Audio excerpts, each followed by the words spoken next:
देख रहे हैं जेके भोजन मोटिवेशनल यूट्यूब चैनल। दोस्तों, जिस प्रकार से राम के बारे में सभी धर्म ग्रंथों में इसकी प्रशंसा की गई है और बहुत सारे टीवी सीरियल में भी इसके बारे में प्रशंसा किया गया है, उसी प्रकार सीता के बारे में भी बहुत सारे टीवी सीरियल में इसकी प्रशंसा को दिखाया गया है। लेकिन जो भी धर्म ग्रंथ है उसमें सीता की प्रशंसा के बारे में कोई चर्चा नहीं किया गया है। सच्ची रामायण की पाठशाला में आप सभी का स्वागत है।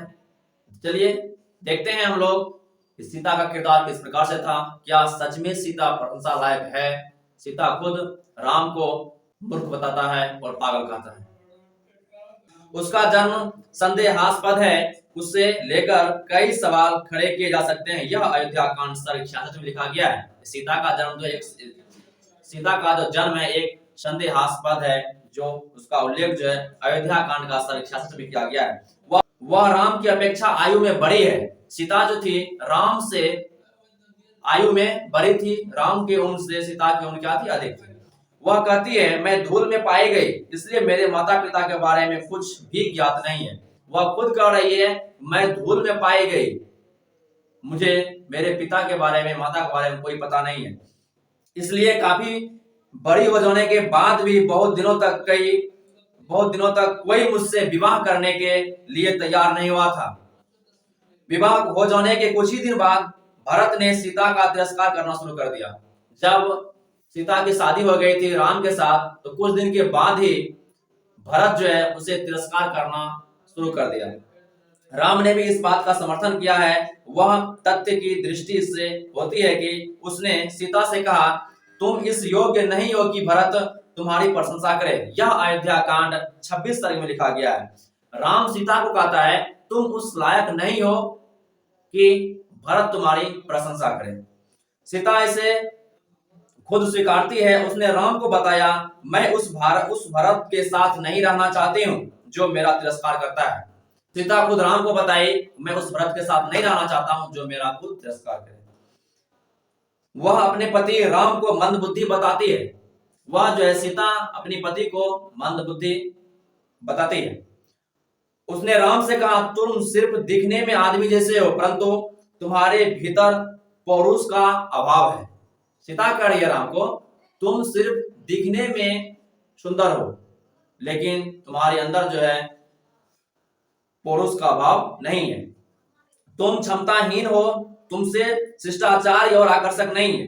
कह रही है तुम जो है क्षमताहीन हो, तुम्हारे अंदर शिष्टाचारी नहीं है। तुम स्त्री का व्यवहार करने वाले व्यक्ति से भी अच्छे नहीं हो, जो अपनी स्त्री को किराए पर उठाकर आजीविका चलाता है। तुम मुझसे वेश्यावृत्ति कराकर उससे लाभ उठाना चाहते हो। सीता कह रही है राम को तुम जो है स्त्री के व्यवहार के लायक नहीं हो, तुम्हारा व्यवहार जो है स्त्री के लायक ठीक नहीं है। तुम हमेशा सोचते हो कि हम वेश्यावृत्ति करें। यह राम की इच्छा थी और राम को यह सीता कह रही है तुम्हारा यही सोच है, हम क्या करें? वेश्यावृत्ति करें। यह जानकर कि राम उसके व्यवहार को हमेशा संदेह की दृष्टि से देखता है, सीता बोलती राम जो है हमेशा सीता को संदेह की दृष्टि से देखता था। वह उसे अपना पत्नी मानने के तैयार नहीं था। उससे सिर्फ शादी किया गया था रानी बनाने के लिए। राम के तो हजारों बीवियां थी। तुम मेरे रक्षक हो। सीता हमेशा कहती तुम मेरे रक्षक हो, मैं केवल तुमको प्यार करती हूँ। मैं तुम्हारी शपथ लेकर यह बार बार तुमसे कहती हूँ, इसके बावजूद तुम मुझ पर विश्वास नहीं करते हो।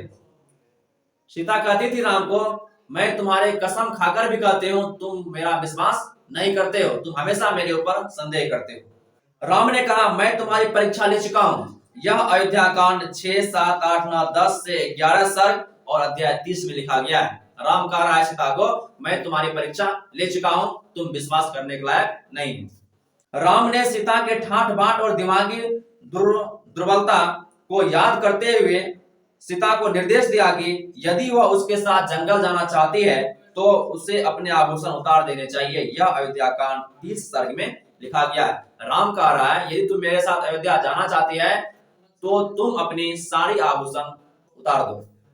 सीता ने ऐसा ही किया, किंतु उसने अनजाने में अन्य आभूषण पहन लिया। यह अयोध्या कांड 30 सर्ग में लिखा गया है। सीता ने उसकी बात मानी, लेकिन फिर भी कुछ आभूषण पहन ली थी। और राम हमेशा जो है सीता पर संदेह करता था और उससे अपना पत्नी मानने से इनकार भी करते रहता था। तो ये थी आज की वीडियो, मिलते हैं फिर नेक्स्ट वीडियो में। जय भीम, जय संविधान, नमो बुद्धाय, जय हिंद।